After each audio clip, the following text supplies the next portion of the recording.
everyone experiences in their lifetime are hiccups, which, by the way, can also be experienced by a fetus in the mother's womb.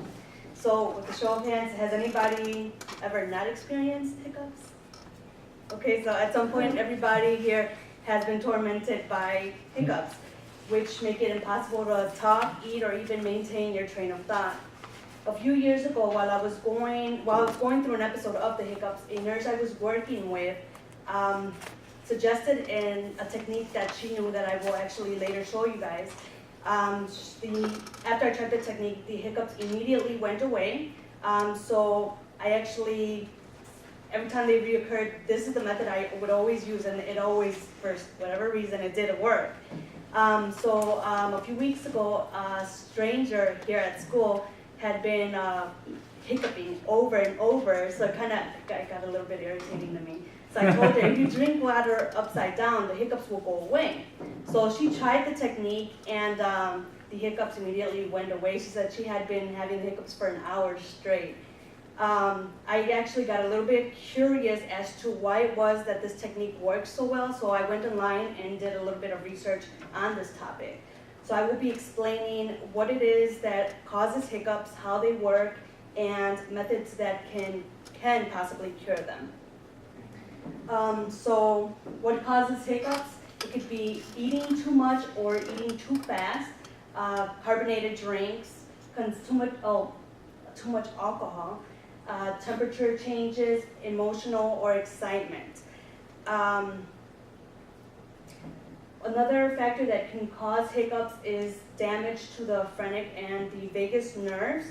Both these nerves have some type of connection with the diaphragm, which is part of how the hiccup process is actually started. Hiccups that last over 48 hours can be caused by damage to the nerve, so you might actually want to speak to a physician about getting that checked out. So factors that can cause damage to the nerves are strokes, multiple sclerosis, meningitis, encephalitis, and brain injuries. So we know what are causes to hiccups. I'd actually like to show you guys how it is that they work.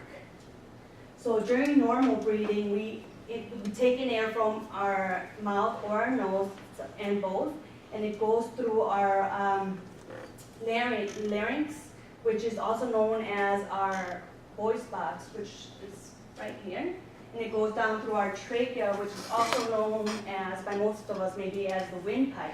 Now that connects into our lungs, which actually assists the air from us breathing.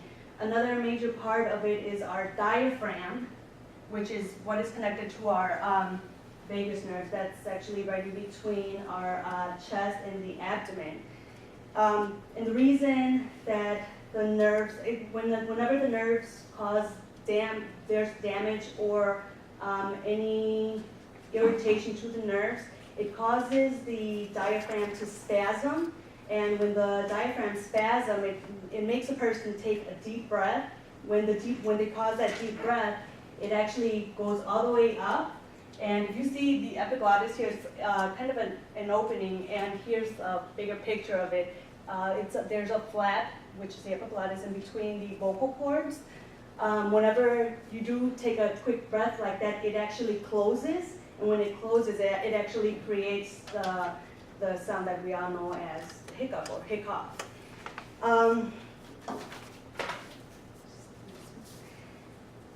Methods to cure hiccups can be breathing into a paper bag.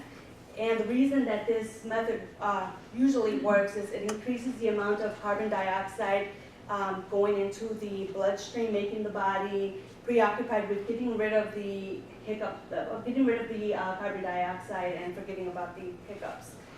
Another method would be taking an antacid, which is more effective if you take an antacid that contains the magnesium. The mineral that tends to decrease the irritation to the nerves, causing them to quiet down. Another method would be swallowing or gargling water, and the reason that this method works is when you swallow water, it interrupts the cycle of the hiccups, and it eventually quiets down the nerves, which stops it. Which brings me to the method that I actually use.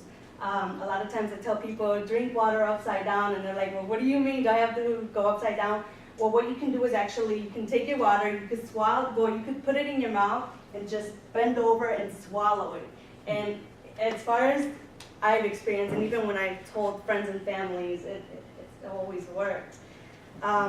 So in conclusion, if you avoid eating too much food or too fast, carbonated drinks, alcoholic drinks, temperature changes, or excitement, emotional stress, it can avoid you having hiccups. But some things are inevitable, so it's better to keep these methods in mind so you can possibly cure your hiccups or even pass them along to friends that have been annoyed by these involuntary jerks.